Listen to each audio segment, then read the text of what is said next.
முத்து Meena selfie எடுத்துக்கிறாங்க. மீனா, அது என்ன இன்னொரு ட்ரெஸ்? முத்து, கிறிஷ்காக வாங்கிட்டு வந்தேன். மீனா, நம்மளும் அவனை பார்க்கவே இல்லை, பார்த்து கொடுத்துருவோம். சுதா ரவியை பார்க்க ரெஸ்டாரண்ட் வராங்க. சுதா, ஏன் மாப்பிள்ள ரெஸ்டாரண்ட் ஸ்டார்ட் பண்ண குழந்தை பெற்றுக்கிறத தள்ளி போடுறீங்க? காசு வேணும்னா சொல்லுங்கள். ரவி, இல்லை நான் லோன்லேயே பார்த்துக்கிறேன். சுதா, இந்தாங்க பிளாங்க் செக், சொந்தமாக ரெஸ்டாரண்ட் தொடங்குங்க, குழந்தை பெற்றுக்கிறத தள்ளி போடாதீங்க. ரவி, நான் சொல்கிறத கேளுங்க. சுதா கிளம்புறாங்க. ரவி அவர் ஃப்ரெண்டு கிட்ட, மற்றவங்க காசில் நான் ஏன் ஆரம்பிக்கணும்? ஸ்ருதியை பார்க்க கிளம்புறாரு. ஸ்ருதி டப்பிங் பேசிகிட்டு இருக்காங்க. ரவி கால் பண்ணுறாரு. ஸ்ருதி கால் கட் பண்ணுறா. ரவி உள்ளே வந்து செக்கை கொடுத்துட்டு போகிறாரு. ஸ்ருதி ரவியை பார்க்க போகிறாங்க. ரவி, நான் உங்ககிட்ட பணம் வேணும்னு கேட்டேனா? ஸ்ருதி, நான் கேஷுவலாக தான் சொன்னேன் ஃபஸ்ட்டு ரெஸ்டாரண்ட் ஆரம்பிக்கிட்டோன்னு. செக்கு வாங்கினாதான் என்ன? உங்கள் அண்ணன் கூட வாங்கினார்ல. ரவி, அதுக்காக நான் வேலை பார்க்குற இடத்துல வந்து கொடுக்கணுமா? ஸ்ருதி, வேணும்னா யூஸ் பண்ணிக்கோ, வேணாட்டி கிழிச்சு போடு.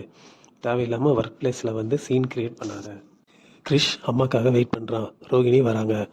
என் ஃப்ரெண்ட்ஸ் கிட்ட இவங்க தான் என் அம்மான்னு சொல்லுவேன். ரோகிணி, இப்போ நீ யார்கிட்டையும் சொல்லக்கூடாது. ட்ரெஸ் தராங்க. ரோகிணி அம்மா கேட்குறாங்க, உங்க கூட அவனால் இருக்க முடியலையே, உங்கள் வீட்டில் எப்போ சொல்ல போகிற? இவ்வளோ நாள் உண்மையை மறைக்க போகிற?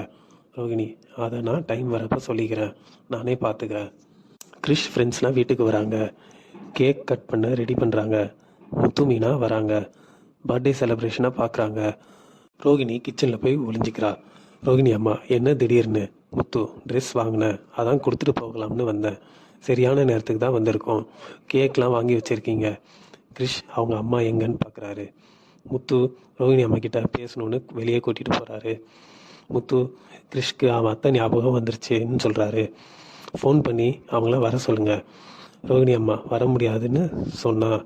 மீனா, நான் வேணா ஃபோனில் அன்பாக பேசவா? ரோகிணி அம்மா, என் பொண்ணோட பையன்தான் கிறிஸ்டின்னு சொல்கிறாங்க. மீனா, அப்புறம் ஏன் அத்தைன்னு சொல்லி வளர்க்குறீங்க? ரோகிணி அம்மா, எல்லாம் என்னால் தான். எங்களுக்கு கடன் இருந்தது. ஒரு பணக்கார வயசான ஆள் பொண்ணு கேட்டு வந்தார். நாங்கள் கட்டி வச்சோம். கிறிஷ் பிறந்த உடனே அவர் இறந்துட்டார். இதோட எபிசோடு எங்கே முடியுதுங்க? நாளை. இனிமே முத்து மீனா வரக்கூடாதுன்னு ரோகிணி அவங்க அம்மா கிட்ட சொல்கிறாங்க. நீ மூஞ்சி கொடுத்து பேசாமல் இருந்தாலே போதும்னு சொல்கிறாங்க. மீனா முத்துக்கிட்ட, நாம் கிறிஷை தத்து எடுத்து வளர்க்கலாமான்னு கேட்குறாங்க.